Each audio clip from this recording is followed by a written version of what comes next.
China जो है वो गलवान घाटी से पीछे हटने को तैयार नहीं है।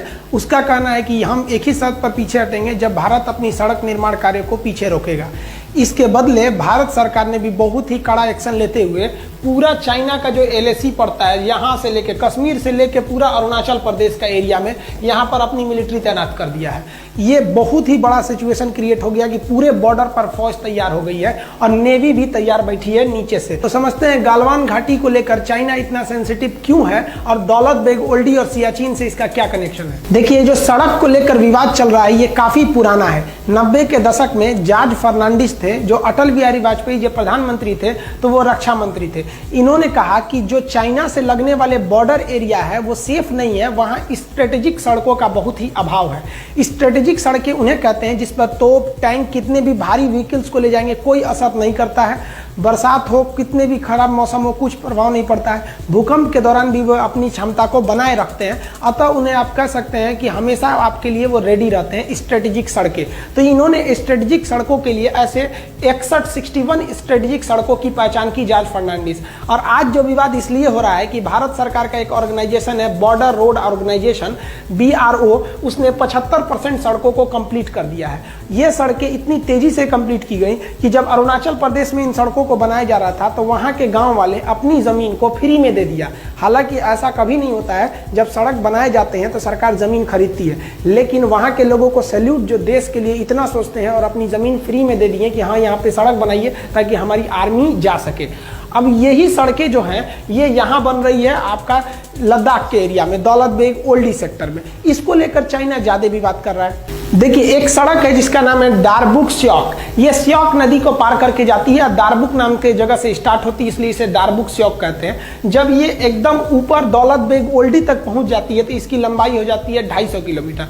हम समझेंगे दौलत बेग ओल्डी क्या होता है। देखिए, ये इसमें जो हम रेड कलर से रंगे हुए हैं ये सियाचिन ग्लेशियर है। ये सियाचिन का एरिया है, ये इंडिया के कंट्रोल में है। उससे जस्ट पहले जो ब्लू कलर से कलर किए हुए हैं ये आपका दौलत बेग ओल्डी का एरिया। ये दोनों जरूरी है। सियाचिन ग्लेशियर दुनिया का सबसे ऊंचा युद्ध का मैदान है, तो वहीं दौलत बेग ओल्डी भारत या कह लीजिए तो दुनिया के सबसे बड़े युद्ध के मैदानों में से एक है। किंतु यहाँ पर एयरपोर्ट है, एयरफोर्स रहती है, तो ये हमको यहाँ पर तो फौज दुनिया में ये सबसे ऊंची बैठ गई और यहाँ पर आप कह लीजिए तो एयरफोर्स भी बहुत ही ऊंचाई पे बैठ गई। अब यहाँ से नीचे चाइना गलवान घाटी में अगर खड़ा रहता है तो चुपचाप वहाँ से बम मार दीजिएगा तो मर जाएगा। वहाँ से 9 किलोमीटर की डिस्टेंस पे, ज्यादा दूरी वहाँ पे नहीं। हाइट की वजह से चाइना को यहाँ बहुत ज्यादा घाटा लगेगा, लेकिन ये सड़क उसमें बहुत ज्यादा भारतीयों को एडवांटेज देती है। तो ये रेड वाला आपका एरिया हो गया सियाचिन और ये ब्लू वाला हो गया आपका दौलत बेग ओल्डी। ये जो सड़क जा रही है आपको, इस सड़क का ही नाम है दारबुक स्योक। ये स्योक नदी को पार करके जा रही है।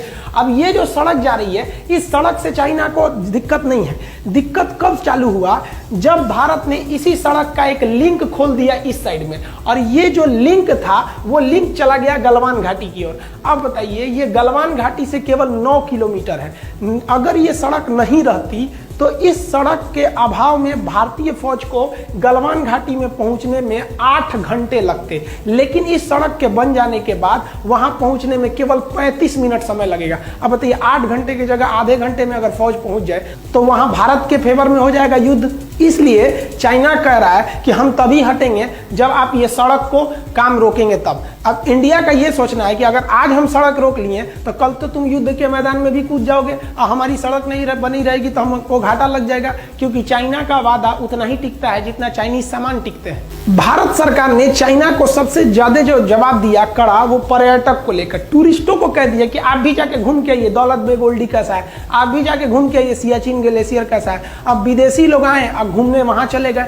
अब विदेशी जब आए तो उनको परमिशन कौन देगा घूमने का? इंडिया। ये भारत के लिए सबसे बड़ा प्रमाण पत्र हो गया कि भैया मेरा जगह है, तभी ना हम घूमने के लिए उनको वीजा दिए हैं। तुम्हारा रहता तो तुमसे पूछ के आते। अब वो देश का वीजा हमारे लिए एक तरह का प्रूफ बन जाएगा। अब चाइना इसको समझ रहा है कि भाई ये गलवान घाटी कितना इंपॉर्टेंट है। ये जो सड़क है ये 14,000 फीट की ऊंचाई पर बनाई गई है, 250 किलोमीटर लंबी है।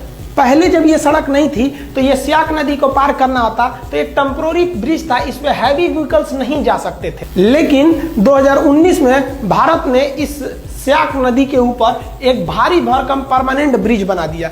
इस ब्रिज के बनने के बाद आर्मी के भारी भरकम व्हीकल, तोप टैंक इत्यादि को भी ले जाया जा सकता है। अब वहां पर हथियार पहुंचाने में भी दिक्कत नहीं होगा, इसलिए चाइना को ज्यादा डर लग रहा है इसके वजह से, इन सड़क और पुल के वजह से। लेकिन वो खुल के नहीं कह रहा है, हम हिंदुस्तानियों को वो फंसा के रखा है, मीडिया के थ्रू दबाव बनवाना चाह रहा है कि गलवान घाटी को विवाद है। विवाद गलवान घाटी को है ही नहीं है, विवाद चाइना को इस बात का है कि ये सड़क को नहीं रोकेंगे तो गलवान घाटी होकर भी चाइना का नहीं रहेगा, क्योंकि हाइट से हम लोग 14,000 फीट की ऊंचाई से हम लोग आराम से देख लेंगे, ओ चाइना क्या कर रहा है तुम वहां पर। युद्ध के मैदान में सोचा ईंटा चला के मार देंगे हम लोग।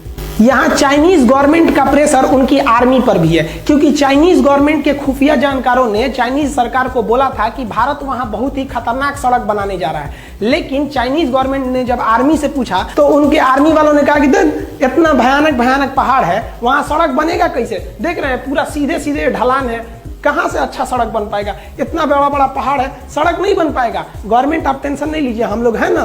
दिक्कत कब हुआ? जब ये सड़क बनकर तैयार हुआ तब। देखिए ये सड़क ऐसा बना दिया, इंडिया वाले भी बताइए इतना भयानक सड़क बना दिया सब। अब इसमें जो सेना की जो गाड़ियां चलती हैं वो बुलेट ट्रेन की तरह भाग रही हैं सब। इन सड़क पर पानी भी नहीं लगेगा, क्योंकि जहां तक सड़क गई है वहां तक पैरेलल नाला लेके गया है, दोनों ओर से पानी भी नहीं लगेगी। स्ट्रेटेजिक सड़क इतनी भयानक लग गई कि चाइनीज सरकार अपनी आर्मी पे भड़क गई कि रे चोट्टा कहीं का, तो बोला था कि सड़क नहीं बनेगी, कौन सी बना दिया देख तो। अब युद्ध के मैदान में धड़ाक से फौज उतार देगा, तू लोग मुंह ताकते रहना। चाइनीज सरकार का उनकी आर्मी पर गुस्सा एक बात और से है कि ये जो दौलत बेग ओल्डी है, इस दौलत बेग ओल्डी पर जब भारत ने अपनी एयरफोर्स को उतारा था तो एएन नामक विमान को उतारा था। ये छोटा सा जहाज है, इसमें 30-40 लोग बैठते हैं। तो इस पर चाइनीज आर्मी ने कुछ खास एक्शन नहीं लिया था, कहा था 30-40 आदमी के जहाज में क्या होगा। लेकिन इंडियन एयरफोर्स ने एक और खतरनाक काम कर दिया। एयरफोर्स ने पहले तो उतारा ही छोटका विमान एएन नामक छोटा सा, और जब ये उतर गया सक्सेसफुली तो यहाँ उतार दिया अपना C-17 ग्लोब मास्टर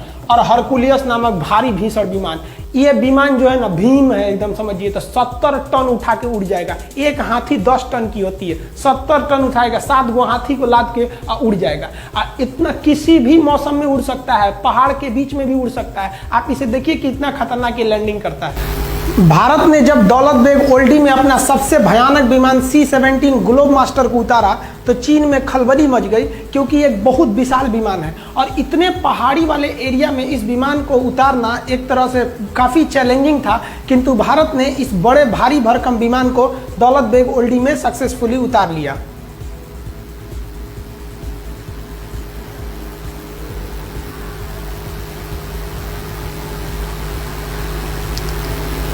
C-17 वर्तमान समय में भारत का सबसे बड़ा परिवहन विमान है। इससे बड़ा अभी वर्तमान में कोई परिवहन विमान उपस्थित नहीं है। चाइना को मेन डर है दौलत बेग ओल्डी में भारतीय एयरफोर्स का जो बेस बनाया गया है अड्डा, वहां से, क्योंकि वो इतनी ऊंचाई पर एयरबेस है कि वहां से विमानों को ऑपरेट करना काफी सिंपल है और उतनी हाइट पर चाइना को पहुंचने में बहुत दिक्कत होगा। और वहां ऑलरेडी इंडियन एयरफोर्स अवेलेबल है। अब ये एयरफोर्स अगर चाइना के ऊपर दौलत बेग ओल्डी से धावा बोल दिया तो चाइना कुछ नहीं कर सकता है, क्योंकि सड़क अगर बन गई तो आर्मी सड़क से आएगी और चाइना अगर सड़क को तोड़ना चाहेगा तो ये देखिए ये बैठे हैं सब आराम से, दौलत बेग ओल्डी से धो देंगे सब वहां पे। तो चाइना को लग रहा है कि अभी रोक लो इंडिया को ये सड़क बनाने से, नहीं तो गलवान घाटी निकल गया उनके हाथ से।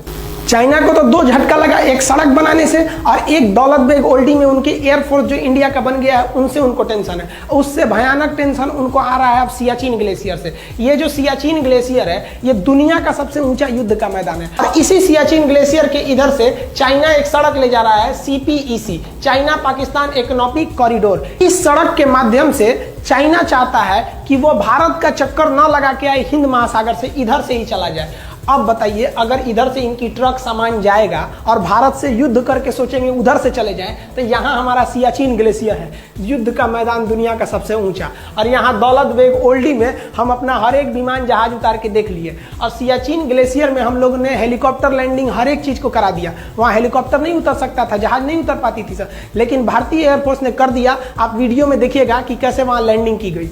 अब ये चाइना के लिए सरदर्द बना हुआ है, क्योंकि अगर भारत चाहेगा तो इस CPEC को बनने के बाद भी रोक सकता है सियाचिन और दौलत बेग ओल्डी के द्वारा।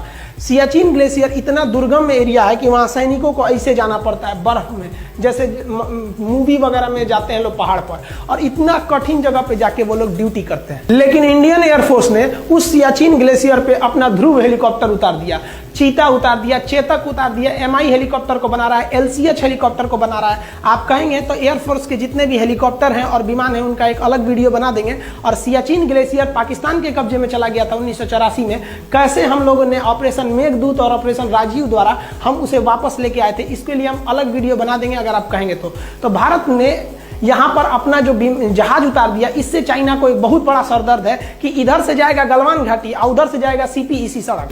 इस एरिया में छोटे हेलीकॉप्टर को भी उड़ाया जा सकता है और आराम से यहाँ पे ऑपरेट किया जा सकता है। इस वजह से चाइना को यहाँ पर एक ज्योग्राफिकल घाटा लग रहा है हाइट को लेकर, क्योंकि उधर से चाइनीज एयरफोर्स इतनी हाइट पे आएगी जब तक ये लोग हाइट पे पहले से अवेलेबल है वहां पर। भारत सियाचिन ग्लेशियर पर हेलीकॉप्टर भी उतार सकता है, वहां अपनी सैनिकों को रसद सामान सामग्री को हेलीकॉप्टर जैसे चीता, चेतक, ध्रुव जैसे हेलीकॉप्टरों को वहां आराम से उतारा जा सकता है और वहां पर रिफिलिंग तथा रसद सामान इत्यादि को पहुंचाया जा सकता है। ये चाइना के लिए एक बहुत बड़ा थ्रेट साबित होगा, क्योंकि यहाँ हेलीकॉप्टर उतारना बहुत ही बड़ा चैलेंजिंग होता है। आप चारों ओर देखिएगा केवल बर्फ ही दिखाई देगा।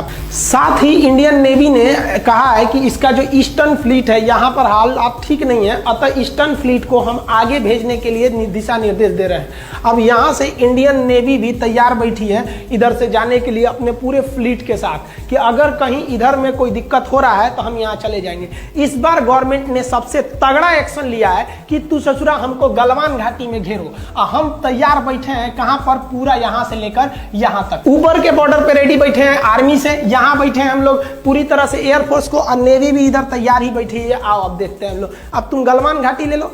अगर थोड़ा भी युद्ध हुआ, 10 दिन का भी युद्ध हुआ ना, तो युद्ध किसी के परिणाम में जाने वाला नहीं है, क्योंकि दोनों अब परमाणु संपन्न देश है। तो एक बात तो कंफर्म है कि भारत के लोग चाइनीज सामानों का उपभोग करना पूरी तरह से छोड़ देंगे और चाइना को व्यापार घाटा बहुत ज्यादा लगेगा। चाइना बॉर्डर पर डेली चाइना की ओर से अलग अलग प्रोपेगेंडा को फैलाया जा रहा है। मीडिया में चाइना इस तरह से प्रस्तुत कर रहा है जैसे चाइना 8 किलोमीटर घुस गया है, 10 किलोमीटर घुस गया है। ये आप लोगों के ऊपर दबाव बनाने के लिए बनाया जा रहा है। इंडियन आर्मी वहां पे खाली नहीं बैठी थी कि तुम घुस जाओगे, हम लोग कह देंगे हाँ आइए। इंडियन आर्मी घुसने नहीं देती उन लोग को, लेकिन ये खबर पाकिस्तान और नेपाल के थ्रू इंडिया की ओर भेजा जा रहा है और तरह तरह के साइकोलॉजिकल दबाव बना रहा है। आप भी ये सोच रहे होंगे कि इंडियन आर्मी क्या कर रही थी, ये केवल उनका दबाव है ताकि आप ये सोचकर डर जाइए कि आप चाइना से मुकाबला नहीं कर सकते। ये बात गलत है कि चाइना हमारे ऊपर दबाव बना रहा है या हमारे फौजी उनको घुसने के लिए अंदर जगह दे दिए थे, एकदम गलत है। ये सही है कि स्टैंड ऑफ हुआ है, दोनों आर्मी खड़ी है, लेकिन ये खबर गलत है कि वो हमारा 8 किलोमीटर कब्जा कर लिया है, 6 किलोमीटर कब्जा कर लिया है। ये आपको फेसबुक, व्हाट्सएप इत्यादि के माध्यम से जानबूझकर आप पे दबाव बनाने के लिए किया जा रहा है। इंडियन आर्मी पूरी तरह स्टिक है। अगर हम डरे होते तो कभी भी इतना बड़ा एक्शन नहीं लेते कि इस कोरोना के बीच में भी अपनी पूरी फौज को लगा देते पूरे LAC पर। नेवी को भी हम लोग तैयार रहने के लिए बोल सकते थे, एयरफोर्स को भी बोल दिए। और अभी हाल ही में अमेरिका से एक तो गुप्त समझौता की ओर भारत बढ़ रहा है कि अगर हथियार, गोला बारूद की कमी हुई तो आप तुरंत सप्लाई दे सकते हैं या नहीं। ये भी अभी बात चल रही है भारत और इजराइल और अमेरिका के बीच में। अतः भारत अगर पीछे हटने के मूड में रहता तो ये सब कुछ नहीं करता। हमारे हिसाब से भारत सरकार ने जो पूरे LAC पे फौज लगा दिया वो एकदम बेस्ट काम किया है। आप क्या सोचते हैं, गवर्नमेंट ने ये डिसीजन सही लिया या गलत लिया? नेवी को तैयार रहने के लिए, नेवी को काउंटर करने के लिए बोला गया, क्या ये गवर्नमेंट का डिसीजन सही था या गलत? आप कमेंट करके बताएंगे। जैसा अपडेट होगा फिर बताएंगे। मिलते हैं अगले वीडियो में, तब तक के लिए जय हिंद।